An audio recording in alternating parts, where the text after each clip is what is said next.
mais je voudrais d'ores et déjà vous remercier d'être présent et dire quelques mots des raisons pour lesquelles cette rencontre est importante, non seulement pour tous ceux qui s'intéressent aux enjeux du vivant, mais aussi pour l'UNESCO. Les enjeux que nous sommes ici pour discuter portent, pour le dire de manière très simple, sur la vie comme projet technologique, c'est-à-dire la possibilité que, à la fois de nouvelles modalités d'intervention, mais aussi de nouvelles approches, de nouvelles idéologies, de nouvelles manières de penser la place de la science et de la technologie au sein de la société, puissent nous amener à avoir une approche novatrice de la nature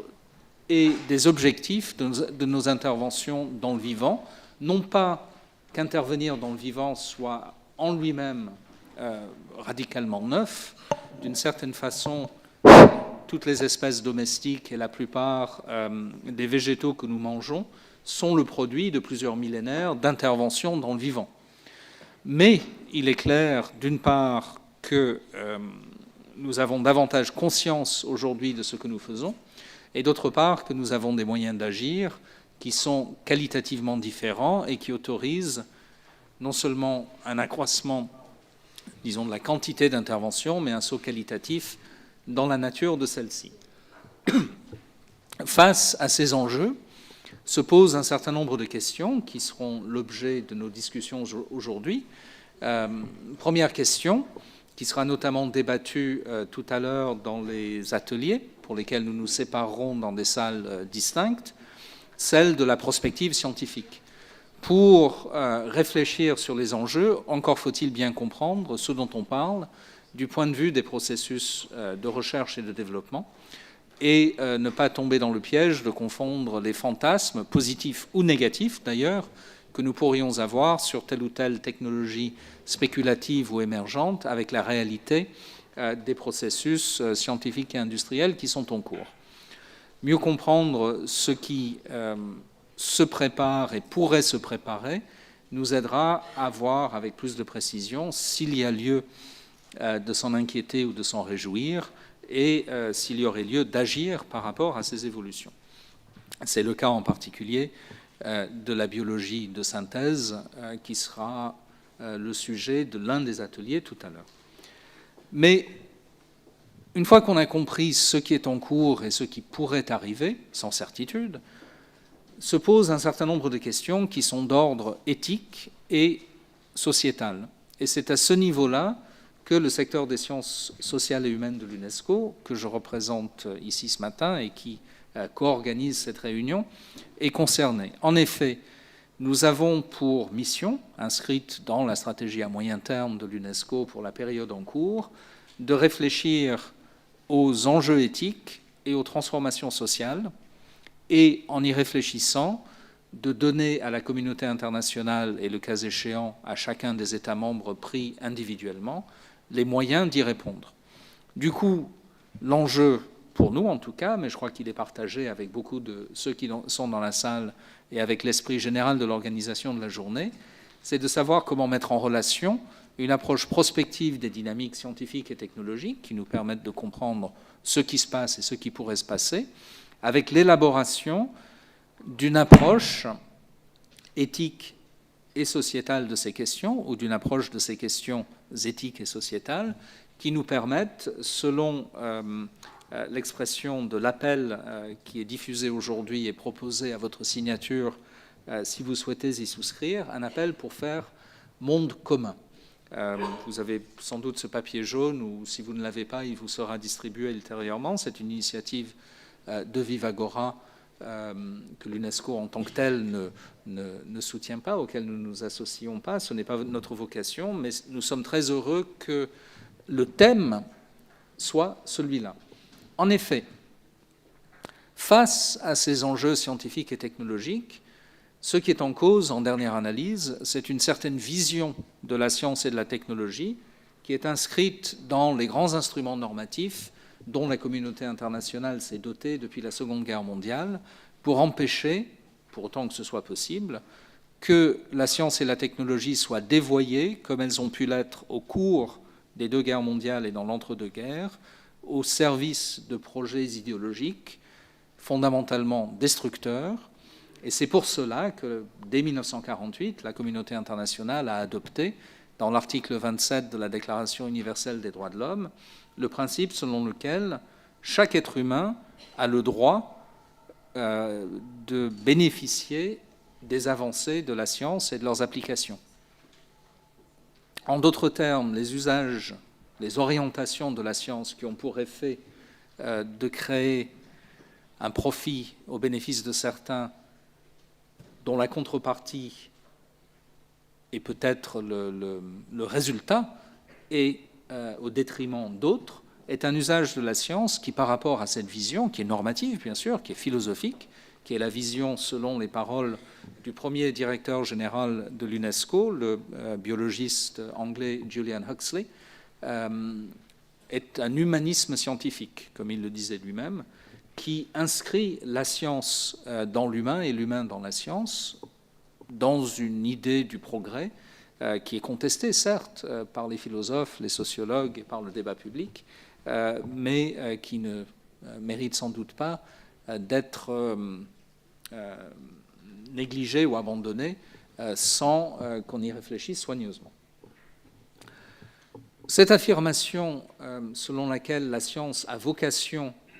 à servir au bienfait de l'humanité tout entière est une affirmation qui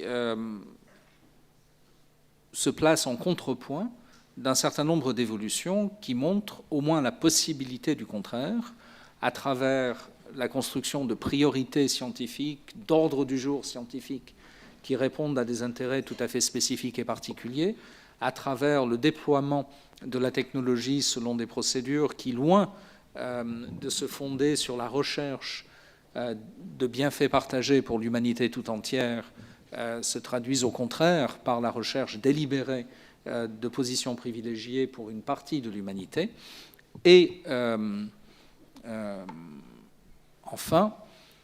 au-delà de la question de la relation des humains entre eux, se pose également une question à laquelle nous sommes à juste titre plus sensibles aujourd'hui que nous ne l'étions en 1948, à savoir celle de la relation entre les humains et les non-humains.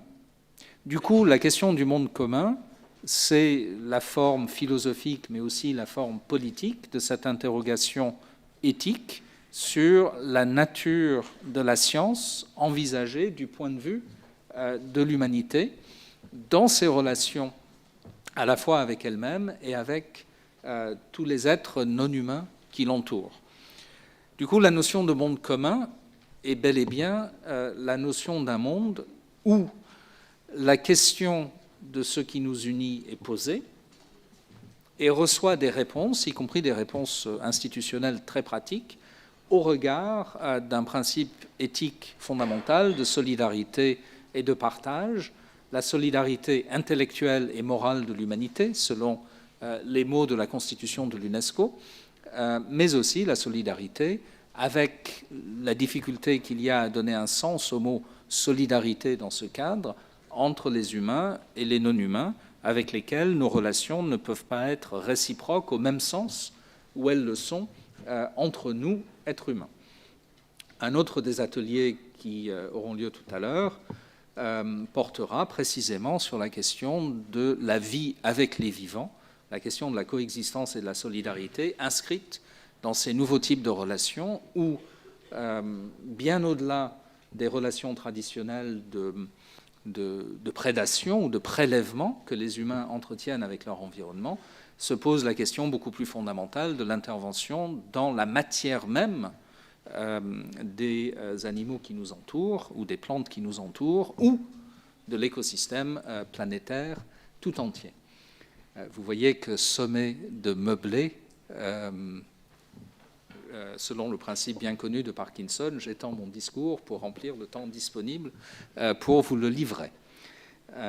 Cela dit, nous nous permettrons peut-être de décaler un petit peu le début de la séance suivante pour permettre à Madame Massaud-Vincent d'intervenir, ou est-ce que nous passons d'emblée à la suite? Je demande conseil.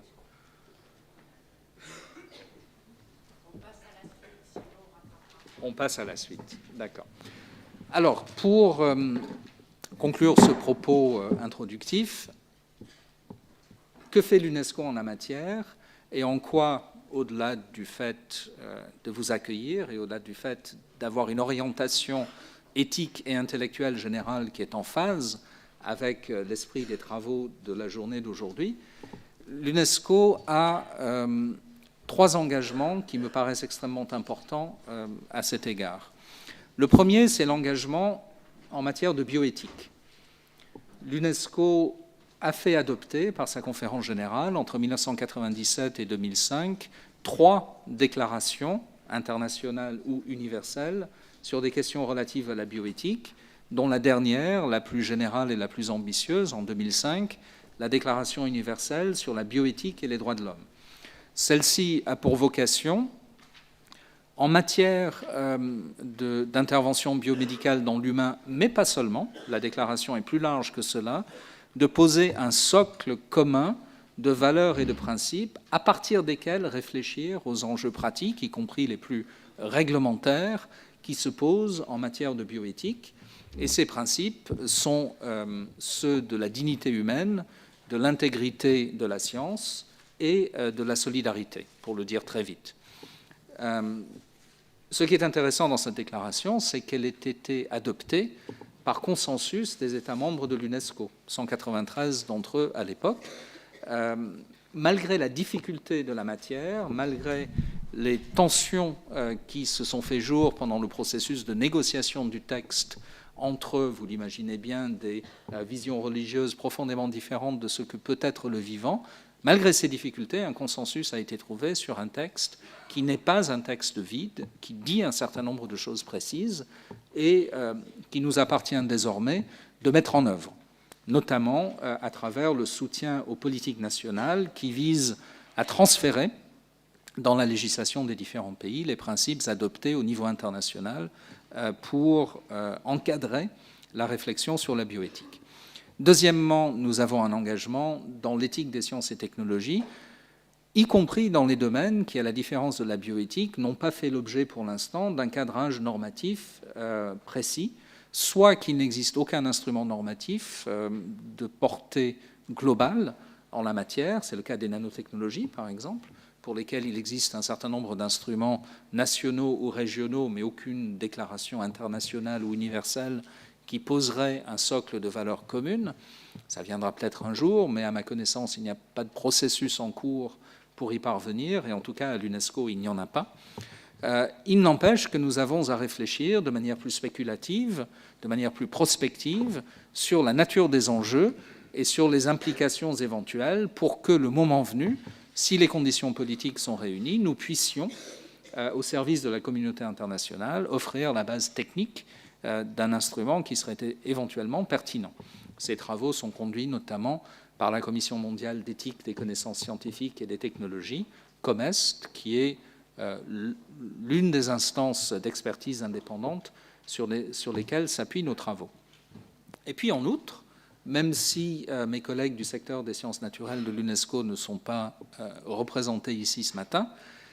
nous avons un ensemble de programmes très importants qui portent directement sur les enjeux de cette journée sous l'égide des sciences naturelles, et je n'en mentionnerai que 2.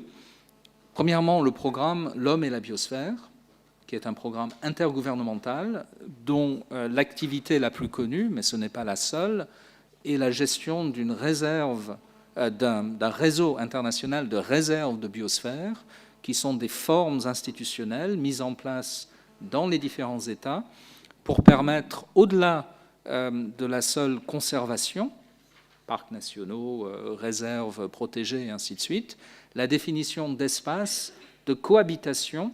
entre la vie humaine et des objectifs de préservation ou de conservation de l'environnement, et donc des laboratoires d'élaboration de modes d'intervention qui permettent la coexistence. La notion de réserve de biosphère s'est construite notamment et délibérément contre l'idée traditionnelle du parc naturel qui, pour être préservé, exige que les humains en soient totalement évincés. Et puis enfin, en saluant l'arrivée de Mme Massaud-Vincent, à qui je vais donner la parole, les activités de mes collègues du secteur des sciences en matière de politique scientifique. L'UNESCO est un interlocuteur majeur pour les États, notamment dans les pays en développement, qui sollicite un soutien technique dans la mise en place de politiques scientifiques qui répondent aux objectifs nationaux du développement, mais aussi aux objectifs éthiques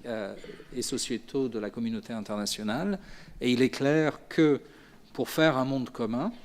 il faut, mais il ne suffit évidemment pas, que nous ayons un cadre convenu et pertinent pour les politiques scientifiques qui permettent que s'établissent les interfaces entre sciences et société, sans lesquelles cette possibilité d'un monde commun est largement illusoire. J'en resterai là. Merci.